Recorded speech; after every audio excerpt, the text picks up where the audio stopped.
আজকে তাদের একটাই কাজ, সব জায়গায় বসে থাকবে আর খালি আগুন দেবে। কিছু আগুনের ব্যবস্থা আমাদের রাখা দরকার। ওদের সেটাই পুলিশ কমিশনার সে কথাই বলবে। তোমার সেতু ভবনে আবার আগুন লাগাচ্ছে। আমি একটা র্যাব পাঠাচ্ছি, আর আমি বলছি যে যেখান থেকে গ্যাদারিং আছে সব জায়গায় র্যাব দেবে। আর ওরা আগুন দিচ্ছে, ওদের বাড়ি ঘর আছে না, এখন আর বসে থাকার সময় নেই। আমাদেরও বাড়ি ঘরে আগুন দিচ্ছে, ওদেরও বাড়ি ঘরে আগুন পাবলিক দেবে। ওদের ব্যবসা প্রতিষ্ঠান কি কি আছে খুঁজে বার করে। আজকে তাদের একটাই কাজ, সব জায়গায় বসে থাকবে আর খালি আগুন দেবে। কিছু আগুনের ব্যবস্থা আমাদের রাখা দরকার। ওদের সেটাই পুলিশ কমিশনার সে কথাই বলবে। জি, তো আমাদের তো ঠেকাইতে হবে।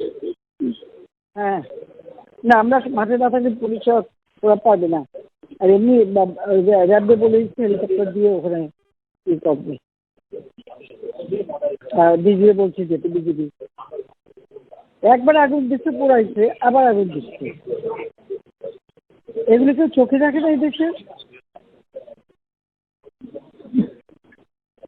আমার এই যে অবাক লাগে।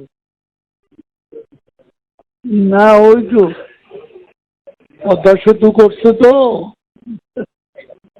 ওই জন্য সেতু ভবনের উপর এত। পদ্মা সেতু তোমার টোল প্লাজা পুরাই একটু একেবারে ছাই করে দিচ্ছে, মেট্রো রেল করছে, সব জায়গায় তো কোথায় না আগুন দিচ্ছে তারা। বিটিআরসি ভবন পোড়াইছে, বিটিভি ভবন পোড়াইছে। মানে বাংলাদেশটা যে উন্নতি করছে, এখন যা যা করছে সব ধ্বংস করছে। এটা বলো যে জনগণকে বলো যে আপনাদের জন্য যেটা করা হচ্ছে আজকে এরা সেইগুলি পড়ায় শেষ করে দিচ্ছে। আর আমাদের সাথে কথা হয় একরকম, তারা চলে যেয়ে করে আর এক রকম। আলোচনা করে তো এর ভিতরে করে নেতাও নেই, কেউ নেই। এখন খালি আগুন দিয়ে এটা বলে ওইটাও বলতে হবে তোমার যে আলোচনা তো ইসের মাধ্যমে সবসময় চলতেছিল। ওরা যারা আসে কথা যা দেয় যাই আবার সেটা করতে পারে উল্টো করে। ঠিক আছে, আগাগুলোই তো কথা বলতেছে, বিজেপির সাথে সবসময় তো যোগাযোগও আছে, কথা বলছে, বললে কি হবে। ওরা তো এদের আসলে কোনো ইয়ে নেই, ওরা কথা থাকে না।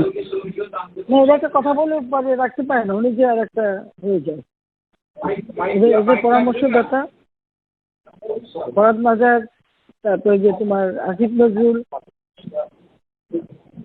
শহীদুল আলম, সংসদের সামনে শহীদুল আলম কতগুলো অভিনয় শিল্পীর নামে বেশ কিছু ওখানে দাঁড় করাইছিল। পরে আমাদের লোকজন প্রেশার দিয়ে ওই যে পুলিশ এদের হটাইয়া ওদিকে বের করে পান গেছে। না, তা অভিনয় যেটা নিয়ে হয়েছিল দাঁড়ায় থাকতো, ওদের আর কি করার কিছু নেই, দাঁড়ায় থাকতো। ওগুলা সংখ্যায় বাড়তেছে, দাঁড় করাইয়া এরপরে সংখ্যায় বাড়তেছে। ও আচ্ছা, এই জন্যই একটা দুরভিসন্ধি। শহীদুল আলম ইন্দগ্ধ। হ্যাঁ হ্যাঁ, কাজে ওটা তো বুঝে বুঝে যে আমেরিকা পুরো ইনভলভ। আমরা তাহলে 23-এ যাই, একটু গায়েবানা জানাজাটা পড়ে আসি। জি জি, আসসালাম। অন্য কিছু করে লাভ নেই, তোরা পড়াবি আমরা পড়াবো। তাহলে ফোন করছিল, বলো কি? না তখন চাপ পড়ে গেছে, সরি।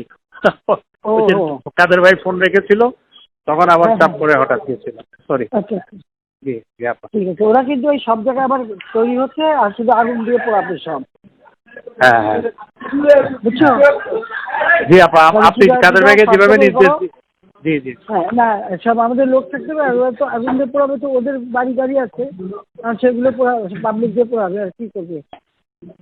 জি জি জি তাহলে অন্য কিছু করে লাভ নেই, তোরা পড়াবি আর আমরা পড়াবো।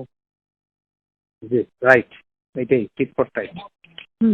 জি জি আপা, আমরা এখন ওই কাদের ভাই আছে, কাদের ভাই দিব জাস্ট একটা গায়েবানা জানাজা পরে আমরা চলে আসবো, যেহেতু প্রোগ্রাম দিয়ে দেওয়া হয়েছে সেই জন্য জাস্ট একটা গায়েবানা জানাজা পরে আমরা 10 মিনিটের মধ্যেই চলে আসবো ওখান থেকে, যার যার গন্তব্যে মহল্লায় চলে না, যাবে, যার যার এলাকায় যার যার এলাকায় চলে যাবে। রাইট, হ্যাঁ সেই, বিভিন্ন এলাকায় লোক ঠিক করা এবং করা, হ্যাঁ সব নেতার কমিটির ওভাবে ব্যবস্থা করা। জি।